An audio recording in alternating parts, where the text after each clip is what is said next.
Biscuit, you excited? I'm getting a new motorcycle today, you know that? And grab my jacket. Off we go, okay? Leading the way? Aha! Let's go.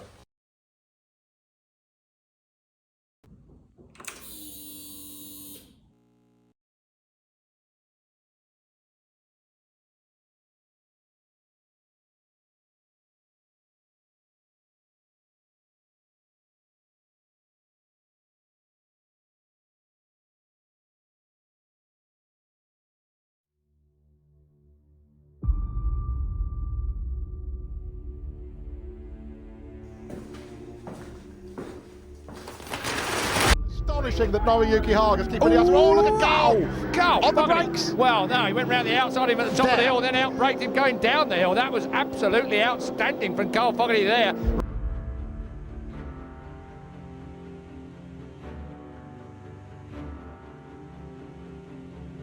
Whether or not you are a fan of Ducati in general or of sports bikes, you've got to admit this thing is delicious to look at. And the best thing is, it gets better the closer you look. That's when you start to realise just what a racing machine this is.